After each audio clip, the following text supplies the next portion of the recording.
Om Namo Bhagavate Vasudevaya Narayanam Namaskritam Naram Chaiva Narottamam Devim Saraswatim Vyasam Tato Jaya Mudire Nashtaprayeshu Abhadreshu Nityam Bhagavata Sevaya Bhagavati Uttama Shloke Bhaktir Bhavati Naishtaki Namo Pankajanaabhaya Namo Pankajamaline Namo Pankajanetraya Namaste Pankajangrahe. So today we are reading from Canto 3, Chapter 3, The Lord's Pastimes out of Vrindavan, Text 14. Kiyan bhuvoyam shapitara bharo yadro na bhishmarjuna bhima mule Ashtadashaksho hinumat amshe aste balam durvishaham yadunam. Do word for word. Kiyan, what is this? Bhuva, of the earth. I am this. Shapita, abated. Uru, very great. Bhara, burden. Yat, which. Drona, Bhishma, Arjuna, Bhima. Mule, with the help. Ashtadasha, 18. Aksho Hinika, phalanxes of military strength. Vide Srimad Bhagavatam 1.16.34. Mat Amshe, with my descendants. Aste, are still there. Balam, great strength. Durvishaham, unbearable. Yadunam, of the Yadu dynasty. Translation and purport by His Divine Grace Srila Prabhupada Ki Jai. After the end of the battle of Kurukshetra, the Lord said, the abatement of the earth's great burden, 18 Akshahinis, have now been effected with the help of Drona, Bhishma, Arjun, and Bhima. But what is this? There is still the great strength of the Yadu dynasty, born of myself, which may be a more unbearable burden. This is really the bewildering part. Let's read on. Purport. It is a wrong theory that due to an increase in population, the world becomes overburdened, and therefore there are wars and other annihilating processes. The earth is never overburdened. The heaviest mountains and oceans on the face of the earth hold more living entities than there are human beings, and they are not overburdened. If a census were taken of all the living beings on the surface of the earth, certainly it would be found that the number of humans is not even 5% of the total number of living beings. If the birth rate of human beings is increasing, then the birth rate of other living beings is increasing proportionately. The birth rate of lower animals, beasts, aquatics, birds, etc., is far greater than that of human beings. There is an adequate arrangement for food for all the living beings all over the world by the order of the Supreme Lord. And He can arrange more and more if there is actually a disproportionate increase of living beings. Therefore, there is no question of an increase in population causing a burden. The earth became overburdened due to dharmaglani, or irregular discharge of the Lord's desire. The Lord appears on the earth to curb the increase in miscreants and not the increase in population, as is wrongly put forward by the mundane economists. When Lord Krishna appeared, there had been a sufficient increase in miscreants who had violated the desire of the Lord. The material creation is meant for fulfilling the desire of the Lord, and His desire is that the conditioned souls who are unfit to enter into the kingdom of God have a chance to improve their conditions for entering.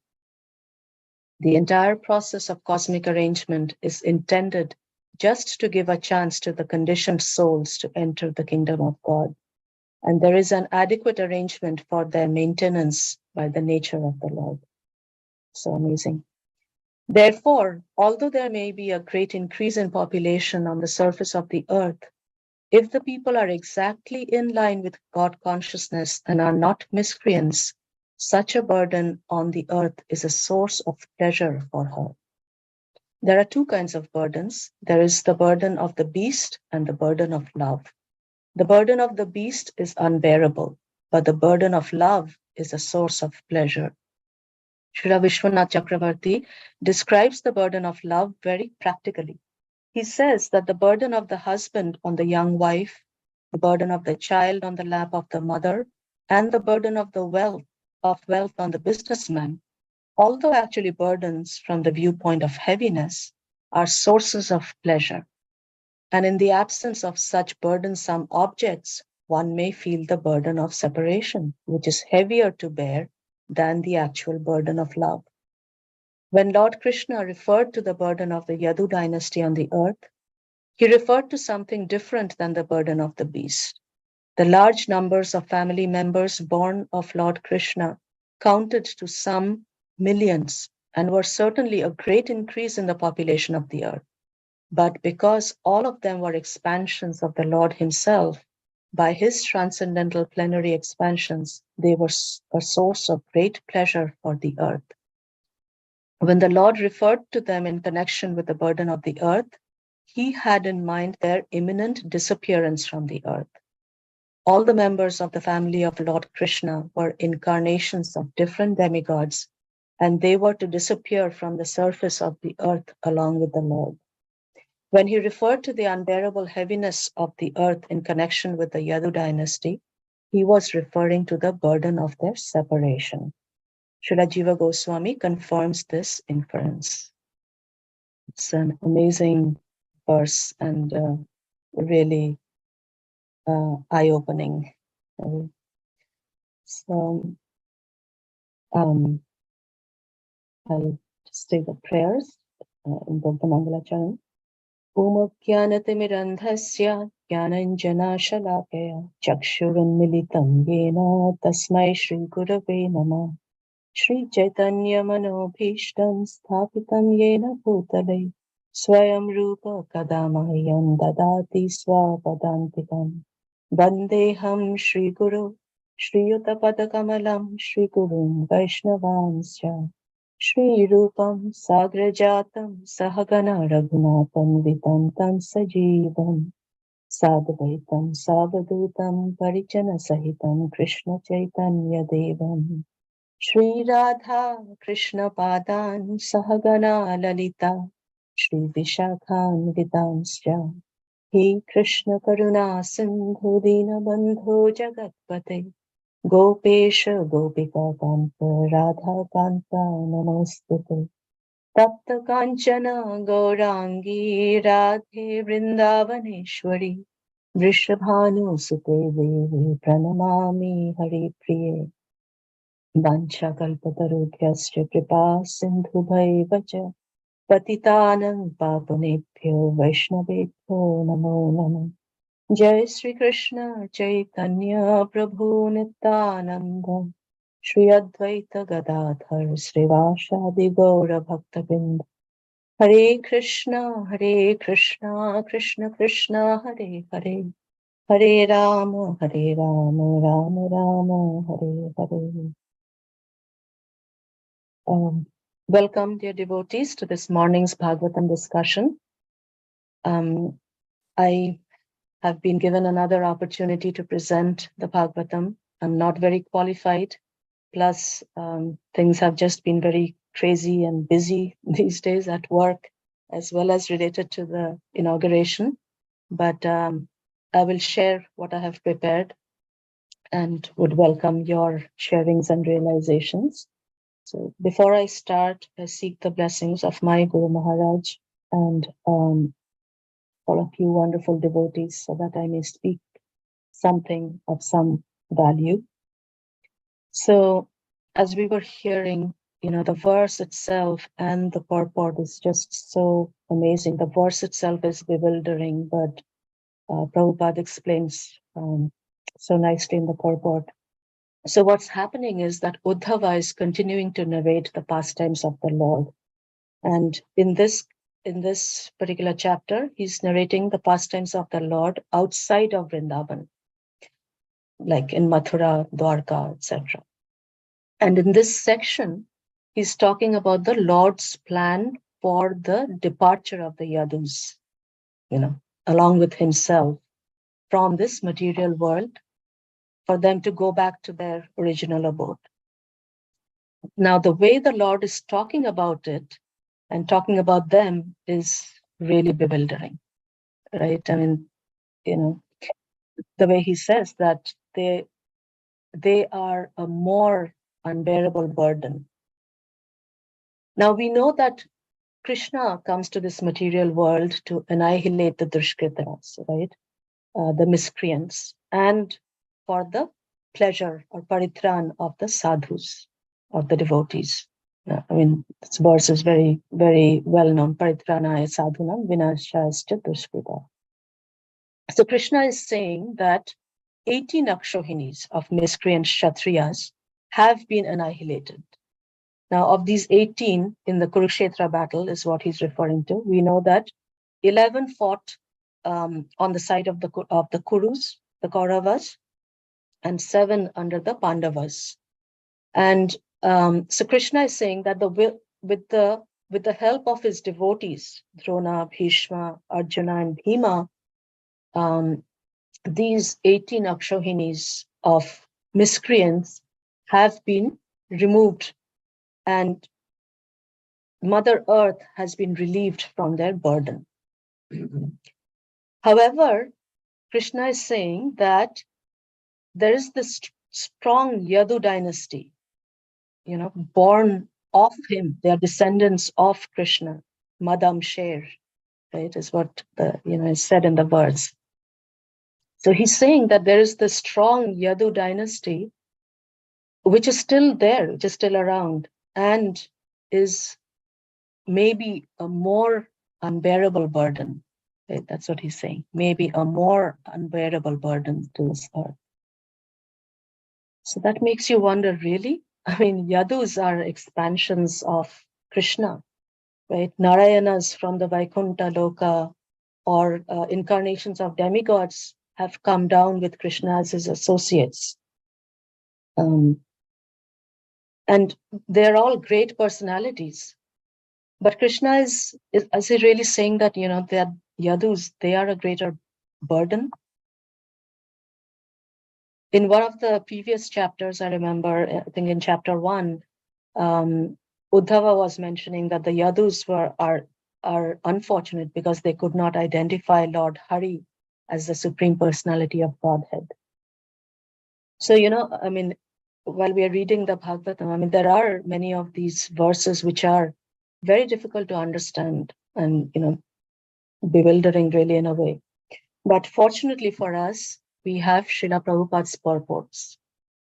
And in this purport, Srila Prabhupada is specifically mentioning that, he's Vishwanath Chakravarti Thakur has basically given his treasured realizations, as well as Srila Jiva Goswami, to explain to us what does this burden really mean, to the earth. So Srila Prabhupada is starting out the purport, with a punch. I mean, it almost is like, there isn't a direct relationship with the verse, but it's so eye-opening. So he's saying that it is a wrong theory that due to an increase in population, the world becomes overburdened, and therefore there are wars and other annihilating processes. So he's directly debunking the theory or the premise that a large population is a burden on the earth, and that if the population grows beyond a certain limit, that by the laws of nature, automatically there are either wars or pandemics or flood, famine, whatever, some means of reducing that population, right? And he goes on to say that that human beings are actually just 5% of the entire population of living beings. And there are entities such as mountains and oceans with many, many more living beings, and they are not overburdened. So we know that, Earth, personified as Bhumi Devi, is actually a consort of Krishna in the form of Varahadev, right? So Bhumi Devi is actually, an expansion in a way of Lakshmi Devi, Satyabhama, and ultimately Radharani. And she is loyally serving her Lord, right, Lord Krishna. And as it says here, by the order of the Lord, there is adequate arrangement for food for all living beings, right? So Bhumi Devi, as she is serving her Lord loyally, there is nothing that she cannot provide for. I mean, we've studied during the reign in Bhagavatam itself that during the reign of Yudhishthir, there was not only enough and surplus, grains, food, vegetables. Cows were giving abundant milk. Even the earth, the oceans were providing for precious minerals, jewels, pearls. And Prabhupada says this, that even now, if you just look around, there's so much vacant land, especially in places like America, Australia, etc. So clearly, there is still the possibility of cultivating more grains and food. So the theory that the population, can outgrow the amount of available food is basically, incorrect. Of course, in Kali Yuga, there are different things which impact the availability of food and grains, and that's what we will kind of come to as well in the next verse, in the next paragraph. But one thing to consider is, and again, Prabhupada mentions this in so many places, starting from Ishopanishad onward, that we as human beings, we worry about our present, our future, and how much we need to have in savings in order to sustain us for the rest of our lives. But any other living entity, starting from the tiny bacteria to the elephant and everything in between, they don't need to save up for the rest of their lives. Right? They're all provided for by the Lord. And as Prabhupada says that, we never hear of any other animal like an elephant dying of hunger due to lack of food. I mean, in the wild, of course, not if not in the circus if you starve the elephant, but in the wild. So there is, adequate arrangement clearly being made by the Lord through all of his agencies. So then, what is this point then about being a burden, and in particular the yadus being a burden? So let's come back to the purport, the second paragraph. Prabhupada says, therefore, there is no question of an increase in population causing a burden. The earth became overburdened due to dharma glani, or irregular discharge of the Lord's desire. So the overburden is due to irregular discharge of the Lord's desire. And what is the Lord's desire? The Lord's desire is to give us, the conditioned souls, the opportunity to become fit to enter the kingdom of God. And, again, as said in this paragraph, that is the reason for this grand arrangement of this material world. It's amazing to think what length the Lord has gone to create and maintain this whole material creation, right? It's, it's actually explained in a fair amount of detail in the Srimad Bhagavatam, but it is so difficult for us to really understand, the whole process of creation and how Mahat Tattva and the glance and everything. What a complex design it is, right? And not only that, the Lord has basically recruited his amsas, his avataras, so many of his devotees. He has engaged all of them to make it happen, starting from the Purusha avataras, Mahavishnu creating the universes, entering them into them to populate. manifesting Brahma. And then as Paramatma, Kirodakashayi Vishnu, entering into each and every living entity to track, keep a tab on everybody to make sure nobody is lost, right? Nobody is lost from him. I mean, I sometimes think that the blueprint which the Lord gave to Brahma, how comprehensive, how complete and complex it is. It's so remarkable. And yet that same great Lord, comes to us, is available to us as our deities, our loving deities. And he accepts our service. He reciprocates so sweetly. We have our temple opening coming up, and Pran Pratishtha of our dear Radha Shamsundar is going to happen. So, and they're going to be there for us, accepting our services. It's just so amazing, so remarkable. So the Lord has actually facilitated this whole samsara, which is like a correction house, for us to take us through life, through this life, and whatever, as many lives as we need, right? To purify ourselves, to remove all the anarthas that, the envy that we are kind of going around with, so that we can slowly understand, who we are and what is our relationship with the Lord, and on our own will, so we want to go back to him, right? I mean, all this arrangement for this, right? For this purpose. He has appointed Durga Devi to constantly poke us with her, threefold miseries, so that we don't get complacent, So, I mean, all this, it's so clear that he wants us to, come back. But he wants us to decide on that independently.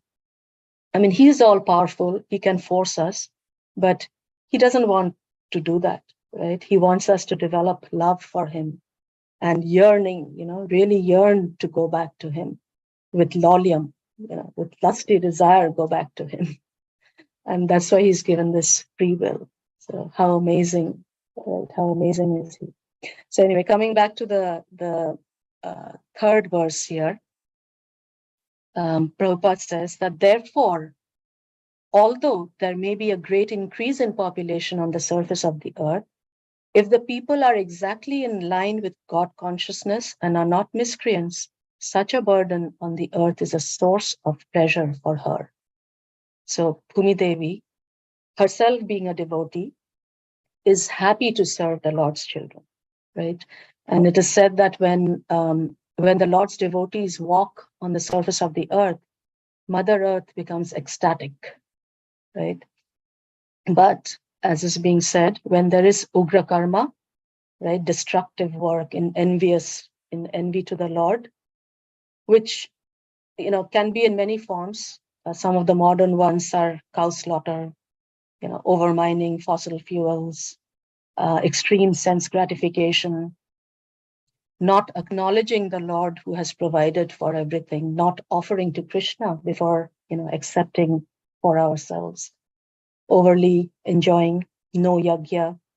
That's when she feels overburdened and withdraws all her facilities. In the Bhagavatam, in Canto 4, we've read about this happening during the rule of Vena, when the earth withdraws all her facilities. There's no grain, no crops. But the thing is, again, coming back to the Yadus are not in that category, right? So Srila Vishwanath Chakravarti Thakur explains that there are two kinds of burdens. One is burden of the beast, and the other is burden of love. So while the burden of the beast is unbearable, Vishwanath Chakravarti Thakur explains that there is this other burden, which may be heavy from a physical standpoint, but it actually gives pleasure. And he gives some practical examples, which Prabhupada has explained, which is a mother carrying a child, right? So while the child physically may be heavy, even after a few years, 2-3 years old, may still want to be carried by the mother, and physically may be heavy, but for the mother, it is, the mother is happy to be carrying the child. Another example is of a businessman, or any person for that matter. If someone comes and gives a big bag with, $1 billion, again, weight-wise, it may be heavy, but nobody is going to say, no, I won't take it. It's too heavy for me, right? So, so that's burden of love.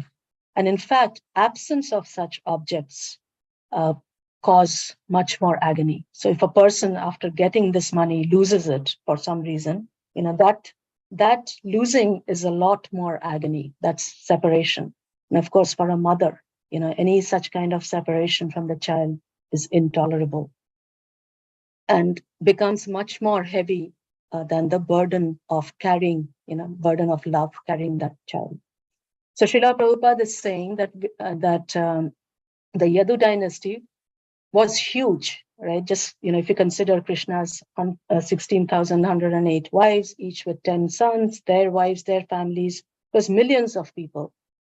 But they were all devoted to Krishna. And in fact, there's this beautiful verse. It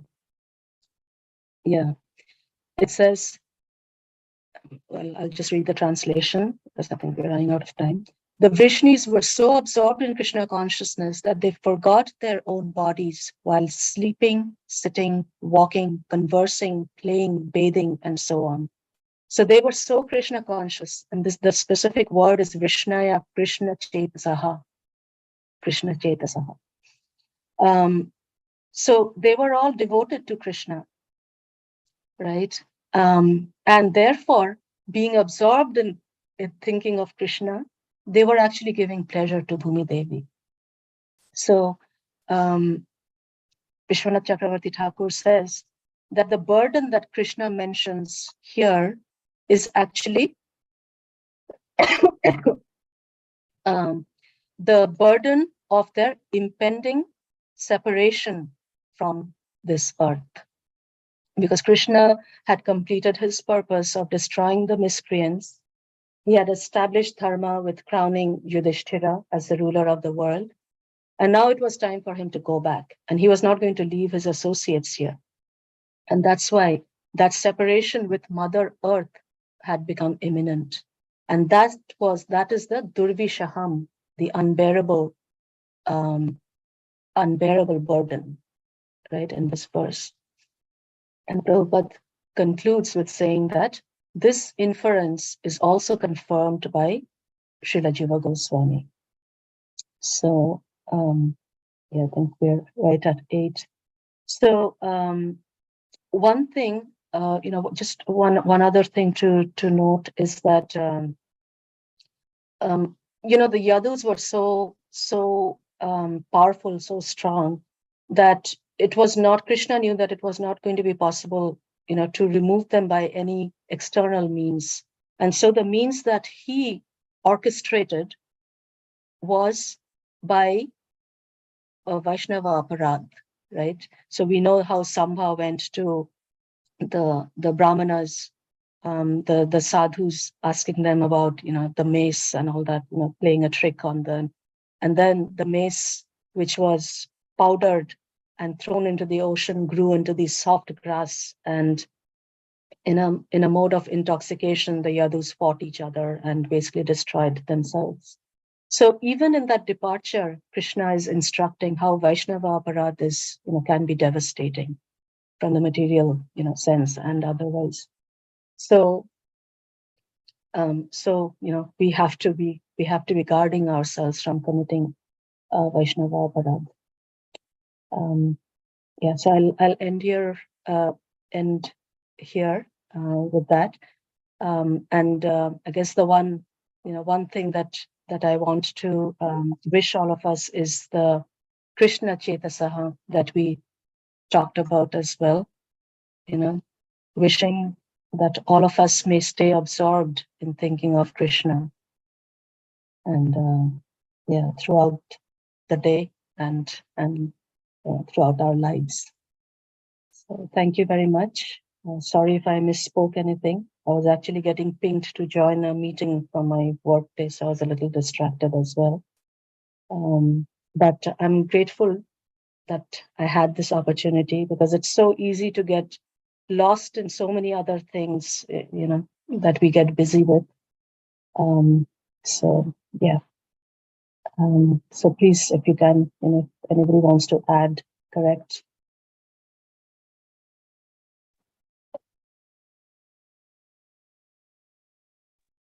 Hare Krishna Mathaji.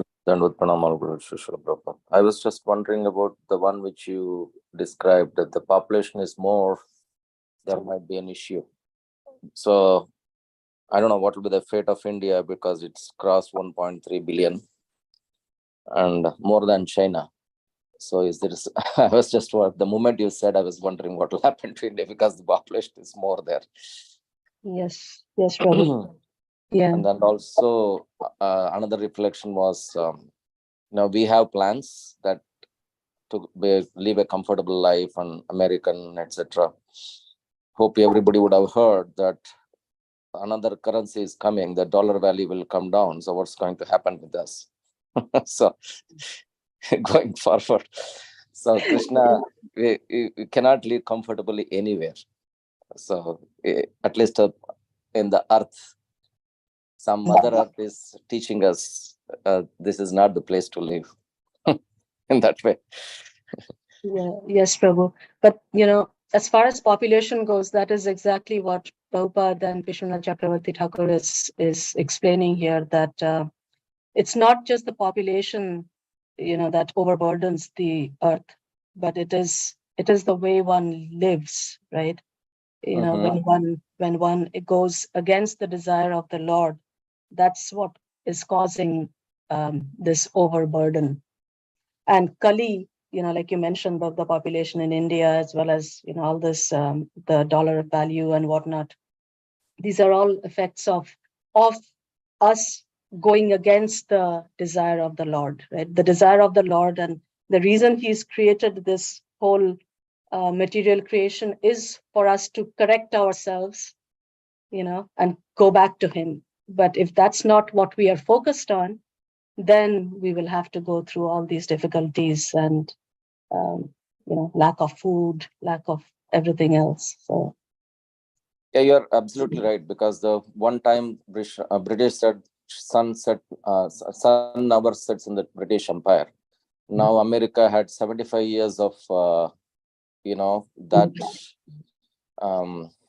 whatever you say, that it's that treasure they had. Now it will go down. That means it's not even individual. Even country thinks I am.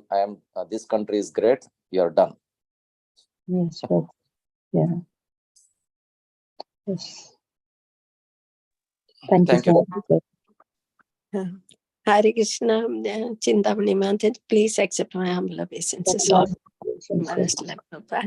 I know it's getting late, but just one thing I remembered from Bhumi Gita. Mother Earth says, I can bear the burden of mountains and big populations, everything, but I cannot bear the burden of those who liars, those who are dishonest. Yes. Those are burden which she cannot bear. Yes. So I just wanted to add that. Thank you. Yes, yeah, exactly. And that's exactly what what Prabhupada is talking about as well here in this purport, that it is going, the thief, the liar, the dishonesty, the envy that that we have, which is why we are here, right, in this material world in this first place. If we are not working towards correcting that, then that is a big burden to the Lord, to the earth. So yeah, thank you for that. Thank you. Hare Krishna. Just want to add to the same thing. Wonderful class today.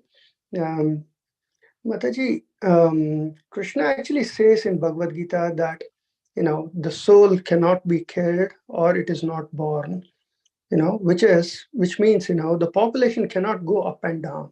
When this particular universe was created, the Lord deposited, whatever is the number of living entities he impregnated in this universe as many living entities. So no matter what the form of the body we are in, the number of living entities in that particular universe is not going to change.